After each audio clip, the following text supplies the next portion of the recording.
Assalamualaikum warahmatullahi wabarakatuh. Perkenalkan, nama saya Fauzi Amri Islamillah. Saya mahasiswa dari program studi Dr. Ilmu Komputer FMIPA Universitas Gadjah Mada. Jadi di sini dengan promotor saya Dr. Suprapto dan dengan kopromotor saya Dr. Andi Darmawan. Jadi di sini saya akan mensimulasikan blockchain inland registry, yaitu sistem pendaftaran aset bidang tanah dengan blockchain. Jadi ini adalah sistem yang dibuat pada saat penelitian tesis saya dulu, yaitu pemanfaatan teknologi blockchain untuk membantu verifikasi sertifikat hak milik tanah. Jadi sertifikat hak milik tanah yang sudah didaftarkan akan didaftarkan atau dimasukkan transaksinya ke dalam sistem blockchain. Nah, nanti sistem blockchain ini yang akan mengamankan dan membantu verifikasi bahwa nanti sertifikat hak milik tanah ini betul-betul valid atau tidak. Nah, di sini saya akan memulai menjelaskan dengan gambaran framework. Nah, alurnya itu dari framework blockchain inland registry ini, masyarakat initial request mengajukan aset bidang tanahnya untuk diterbitkan sertifikat hak milik tanahnya ke kantor BPN. Kantor BPN, regional BPN ini adalah kantor Badan Pertanahan Nasional yang ada di daerah, di kabupaten atau kota setempat. Nah, di sini regional BPN ini bertugas sebagai miner di dalam sistem ini nanti. Nanti perannya akan sebagai miner dan sebagai node. Nah, setelah nanti verifikasi ini sudah verifikasi lapangan, dinyatakan valid, maka akan dilaporkan ke kantor pusat BPN. Kantor pusat BPN ini berperan sebagai validator dan juga miner di dalam sistem ini. Nah, proses dilanjutkan sistemnya itu melalui consensus mechanism menggunakan proof of work. Jadi consensus mechanism proof of work ini ketika nanti data yang akan dimasukkan sebelum diproses untuk transaksi selanjutnya, maka akan melalui consensus mechanism proof of work. Jadi diperiksa di masing-masing node atau partisipan data yang akan dimasukkan, dicocokkan apabila data itu valid, tidak ada duplikasi atau tidak ada data yang tidak valid atau berubah, diubah-ubah, diperiksa di masing-masing node. Setelah semua masing-masing node menyatakan ini valid, maka konsensus mekanisme dengan proof of work ini dinyatakan berhasil. Maka secara otomatis data tersebut transaksinya akan dilanjutkan dan diikat dengan smart contract. Setelah diikat dengan smart contract, nanti akan ada hashing, hash number, hash code. Nah, kemudian nanti ada nonce, number only one use.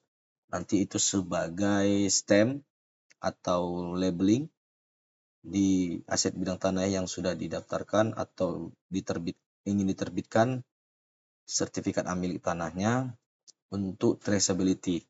Nah, nanti secara otomatis akan membentuk blok baru ketika dilakukan transaksi registrasi tanah sebagai initiate block atau blok induk atau blok awal dari nanti akan terbentuknya rangkaian blok atau disebut blockchain. Ketika transaksi ini nanti akan berkembang. Nah, kemudian secara otomatis setelah data tersebut berhasil, maka akan decentralize. Decentralize ini adalah proses broadcast salinan data yang akan menyalin data ke seluruh partisipan atau node yang terlibat di dalam sistem ini. Nanti masing-masing partisipan atau node ini akan menyimpan salinan data dari hasil transaksi yang sudah dilaksanakan. Jadi datanya akan tersalin dengan data yang sama. Nah, nanti ketika ini sudah berhasil, ketika nanti data yang sudah masuk tadi sebagai blok induk akan dikembangkan atau continue dilanjutkan dengan transaksi lainnya, maka nanti akan mengulang. prosesnya dari mulai sini hingga ini akan berkesinambungan. Jadi untuk di transaksi pendaftaran aset bidang tanah di Indonesia itu ada 4. Nah, ini jenis transaksi sertifikat amil tanah di Indonesia. Yang pertama itu pendaftaran aset bidang tanah atau registrasi tanah, yaitu pendaftaran aset bidang tanah yang belum memiliki sertifikat milik tanah. Jadi nanti transaksi awal itu adalah pendaftaran aset bidang tanah untuk diterbitkan sertifikat milik tanahnya. Nah, kemudian ada transaksi transfer aset bidang tanah atau kepemindahan hak milik. Jadi hak miliknya akan pindah. Jadi misalnya nanti di dalam datanya ada namanya NIB, nomor identifikasi bidang. Ketika pendaftaran aset bidang tanah, aset tanah tersebut akan memiliki nomor NIB, nomor identifikasi bidang.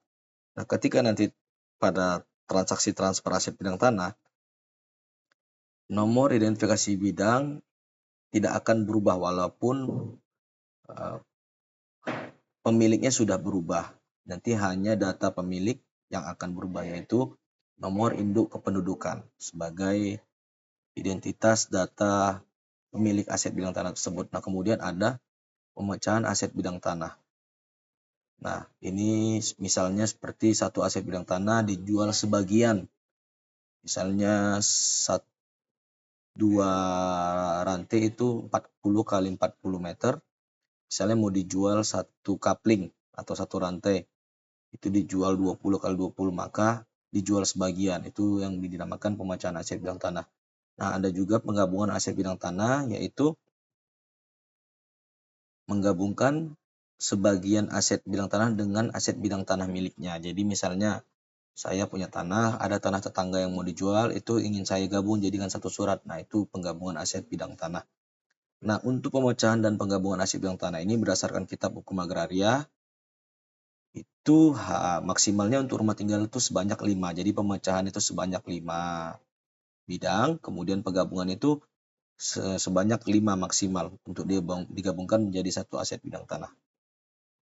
Nah, langsung saja kita mulai simulasinya. Baik, di sini saya akan menjalankan ketiga node dari.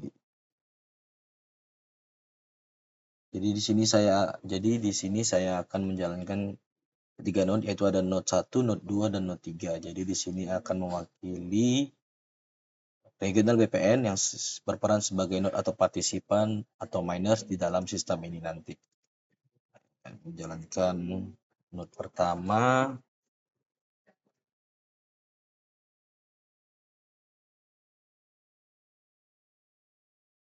Baik, sudah berhasil. Nanti dengan IP ini 5000. Oke. Maka kita buka browser.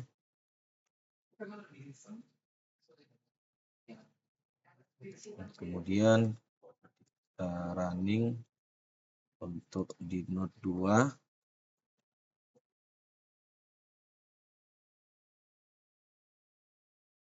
Oke. Ini nanti akan di 1001.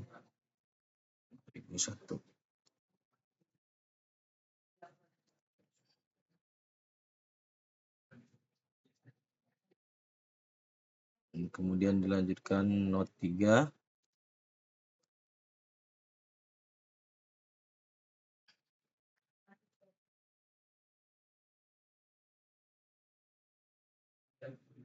Oke, sudah berhasil dijalankan.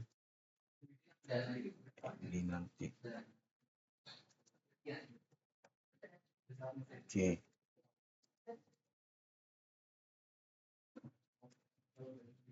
Baik, di sini ketiga node sudah berhasil running.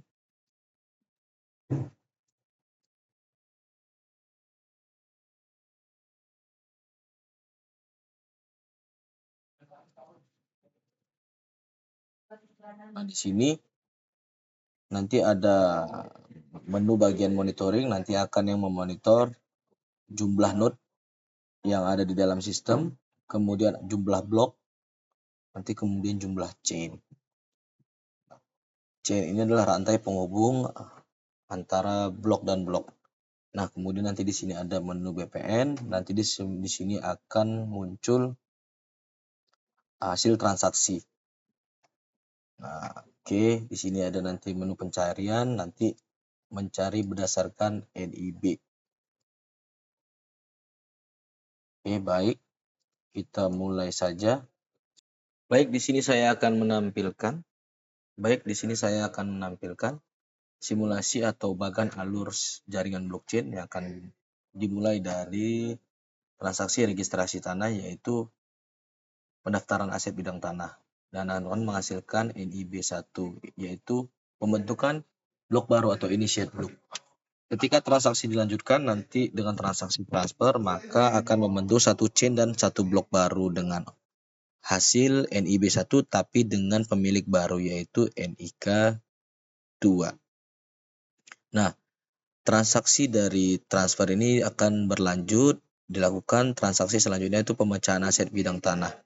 Dipecah menjadi dua aset bidang tanah, akan menghasilkan NIB2 dan NIB3.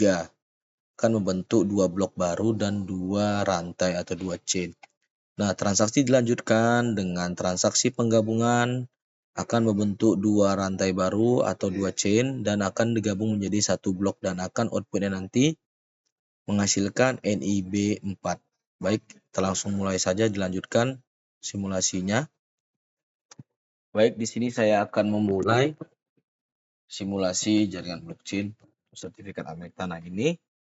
Nah, pada menu motor di sini ada beberapa menu, ada menu monitoring, kemudian ada menu VPN, kemudian ada menu pencarian. Nah, di menu monitoring ini untuk memonitor ada berapa jumlah node yang ada dalam sistem ini. Di sini terlihat ada 3 node. Jika kita lihat detailnya, maka di sini akan muncul ada 3 node di dalam jaringan blockchain ini. Kemudian ini nanti untuk melihat detail ada berapa jumlah blok, kemudian nanti akan bisa dilihat detail berapa jumlah rantai. Nah, pada menu BPN nanti di sini akan ada beberapa menu data, registrasi, transfer, pemecahan, dan penggabungan. Nah, data ini adalah nanti akan menampilkan data yang sudah berhasil dilakukan transaksinya. Di sini nanti ada menu masing-masing untuk dimulai transaksinya. Transaksi registrasi, transfer, pemecahan, dan penggabungan. Pada menu pencarian nanti bisa dicari, masyarakat bisa menggunakan fitur ini untuk melihat runtutan atau riwayat dari aset bidang tanah yang hendak diketahui oleh masyarakat. Nah, kita langsung saja kita mulai transaksinya. Kita coba di sini NIB, yaitu nomor identifikasi bidang, kita buat saja dengan NIB1, kemudian nomor induk kependudukan kita buat saja NIK1. Nah, kemudian luas tanah yang akan diregistrasikan itu kita buat 40 dalam meter kubik. Nah, kemudian surat ukur tanah kita buat saja SU1, surat ukur 1. Langsung kita lakukan transaksinya untuk registrasi tanah.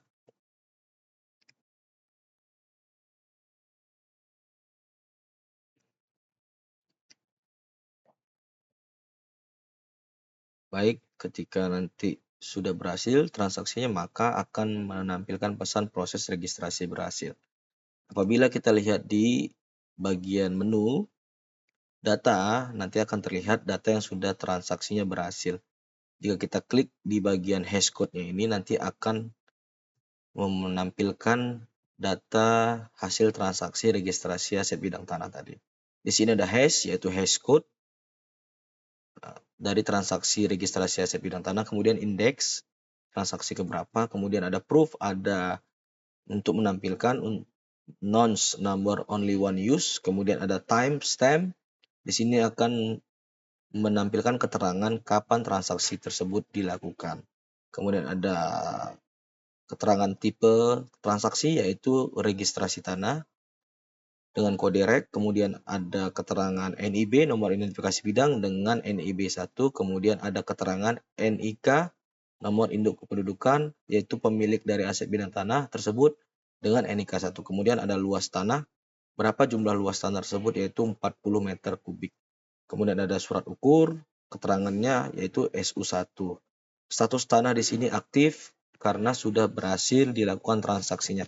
Kenapa previous hash-nya ini tidak ada? Dikarenakan transaksi registrasi aset bidang tanah adalah blok induk. Nanti akan membentuk sebagai blok baru, dia initiate blok. Nanti di sini akan juga ditampilkan QR untuk menampilkan data dari tanah, identitas tanah tersebut, tanah yang sudah berhasil diregistrasikan. Apabila kita kembali, kita lihat di menu monitoring.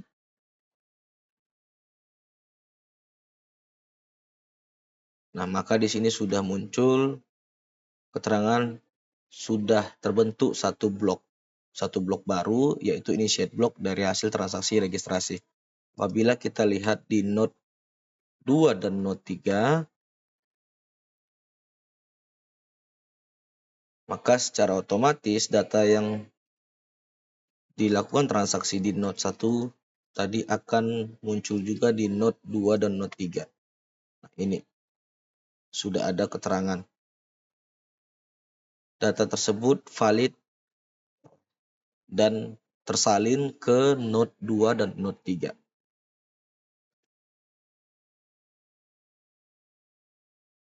Oke, baik, kita akan lanjutkan proses transaksinya.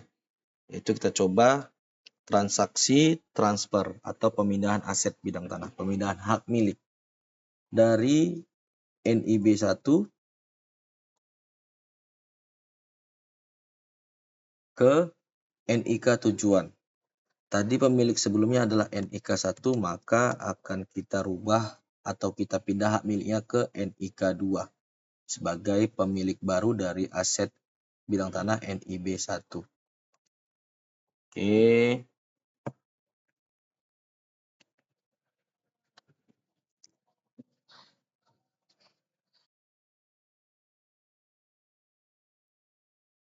Transaksi sudah berhasil, maka di sini sudah berubah keterangan datanya.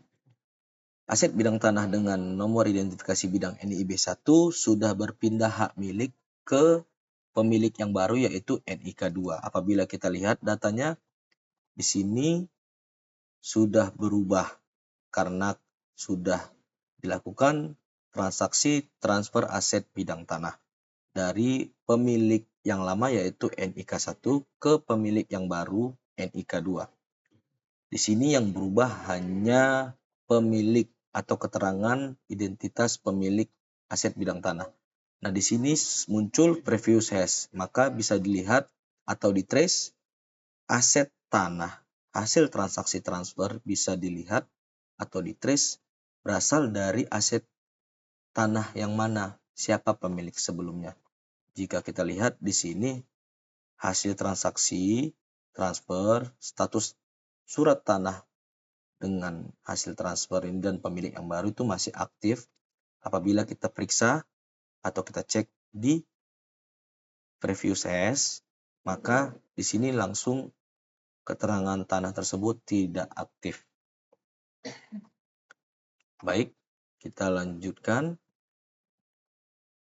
Apabila kita masuk ke menu monitoring, maka di sini akan memunculkan 2 blok dan 1 chain. Dikarenakan tadi sudah melakukan 2 transaksi. Yang pertama transaksi registrasi aset bidang tanah dan kemudian transaksi transfer aset bidang tanah. Jadi ada 2 blok dihubungkan dengan 1 chain. Baik, kira-kira gambarannya begini. Apabila kita periksa ke node 2 dan node 3, maka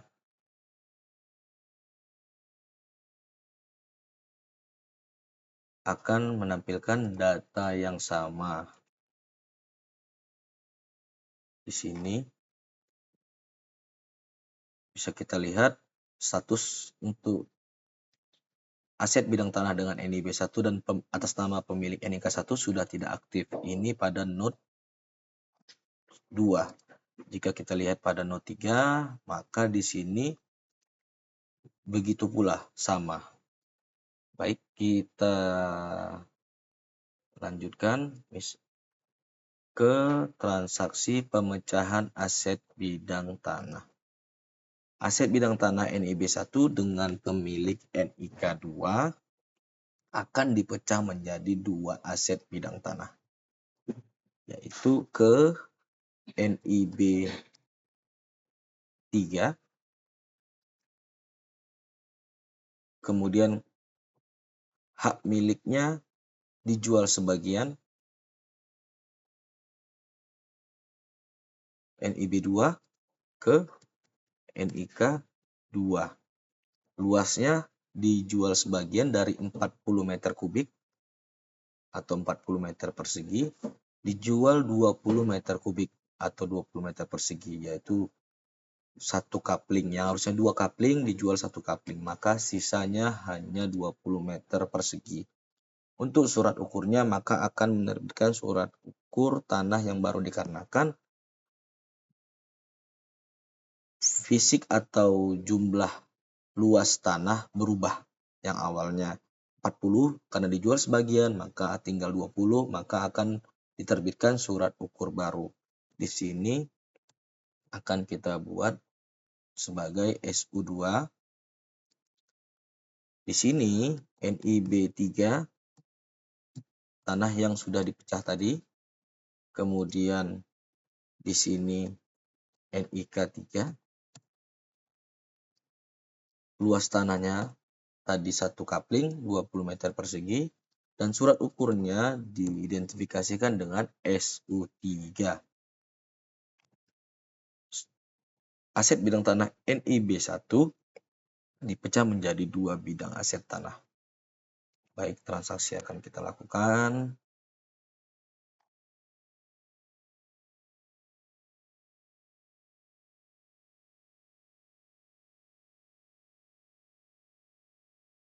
Transaksi berhasil. Jika kita lihat di menu data, bisa dilihat di sini sudah ada 2 data. Jadi di bagian data ini hanya menampilkan data surat yang masih aktif. Jadi misalnya kita klik di bagian NIB 2 dengan pemilik NIK 2. Nah, di sini sudah terlihat keterangan bahwa luas tanah dari aset bidang yang sudah dilakukan transaksi pemecahan tadi sudah berkurang, tinggal 20 meter persegi. Nanti akan bisa dilihat jika kita klik preview size-nya, dilihat atau di-trace aset bidang tanah ini yang sudah berkurang atau dengan luas tanah 20 meter kubik ini sebelumnya dengan pemilik siapa, dengan luas tanah berapa. Nah, di sini yang hasil transaksi transfer tadi yang sebelum dilakukan pemecahan sudah dengan keterangan status tidak aktif. Jadi di sini bisa dilihat atau di-trace riwayat transaksi dari aset bidang tanah tersebut. Apabila kita klik lagi di bagian NIB 3 dengan pemilik NIK 3, di sini juga sudah berkurang atau dijelaskan dengan keterangan luas tanah 20 meter persegi dengan status tanah aktif dan bisa dilihat riwayatnya dari mana. Oke, baik, maka kita akan masuk ke menu monitoring.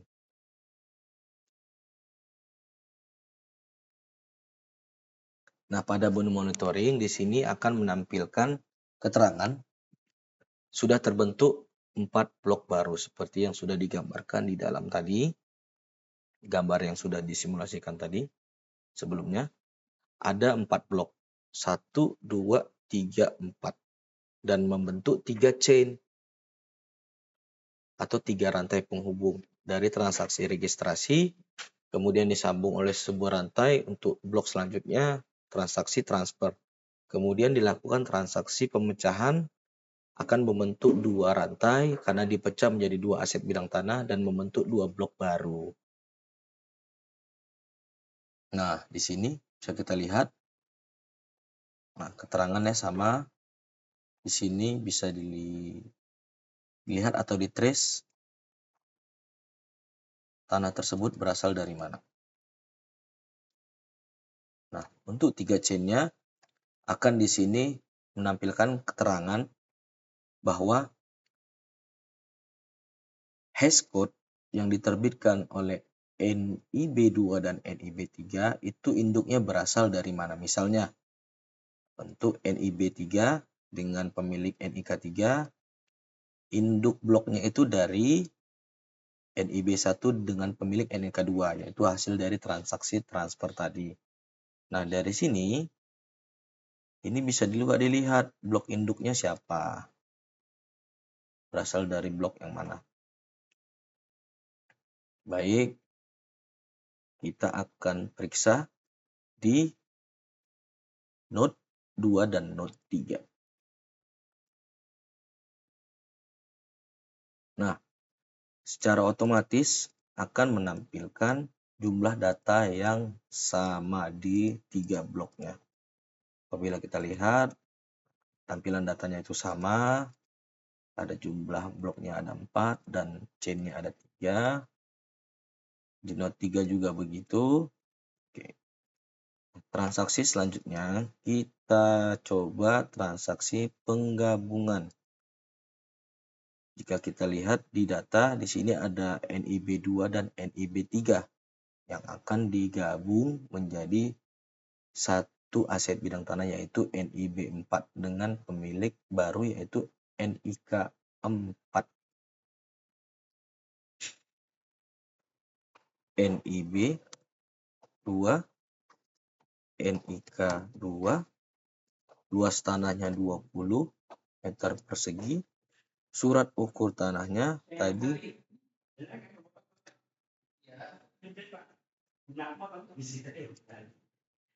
SU2.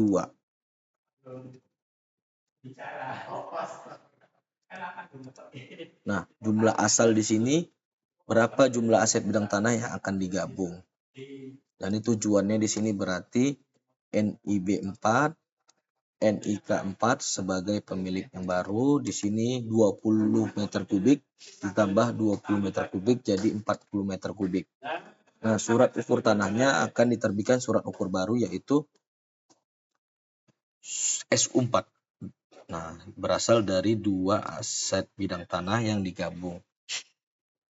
NIB4 berasal dari NIB2 dan NIB3 yang akan digabung. Maka langsung kita lakukan transaksinya. Ini transaksi penggabungan akan ditujukan ke pemilik yang baru. Transaksi berhasil, kita lihat datanya. Nah, di sini hanya menampilkan satu data yaitu dengan NIB4 dan NIK4. Nah, di sini bisa dilihat. Nah, ada hash code dari NIB4 dan NIK4. Di sini bisa dilihat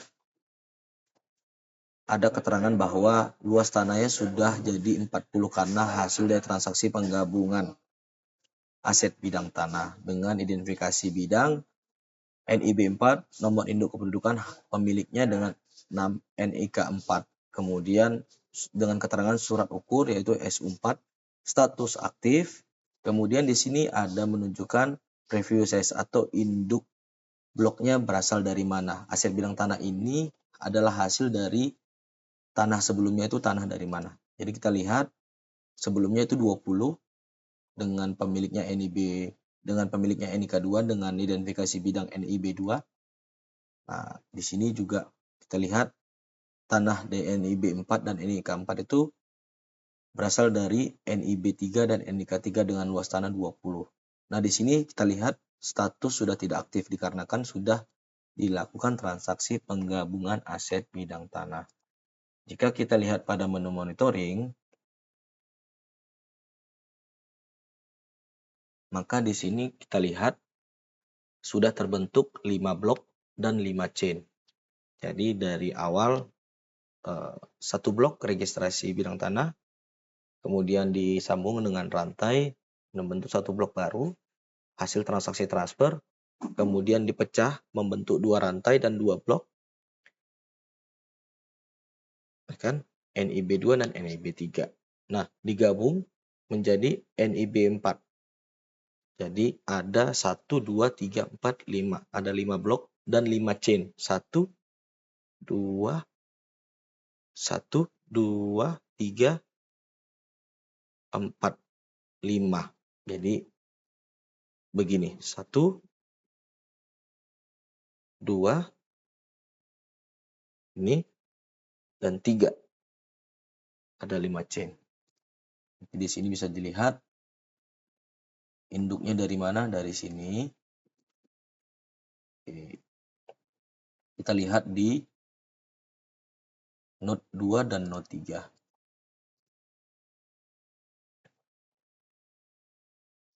Nah, menampilkan keterangan data yang sama. Ada 5 blok yang sudah terbentuk dan ada 5 chain. Di node 3 juga begitu. Nah, apabila kita coba menu pencarian. Jadi misalnya NIB4. Itu mau kita trace ya riwayat transaksinya dari mana saja. Baik, kita coba. Nah, di sini langsung muncul keterangan nomor identifikasi bidang dengan NIB4 adalah hasil transaksi penggabungan dengan timestamp waktu keterangan yang sudah tertera di sini dengan luas tanah 40 dengan pemilik yaitu NIK4 dan nomor surat ukur tanah yaitu SU4 dengan status aktif berasal dari 2 aset bidang tanah sebelumnya yaitu NIB2 dengan pemilik NIK2 dan NIB3 dengan pemilik NIK3 dengan masing-masing luas tanah 20 meter persegi. Jadi semuanya di sini saling berkaitan. Nah, ini bisa kita lihat di blok induk yaitu blok pertama dari hasil registrasi bidang tanah. Baik, segitu saja presentasi dari saya untuk simulasi jaringan blockchain. Saya ucapkan terima kasih. Assalamualaikum warahmatullahi wabarakatuh.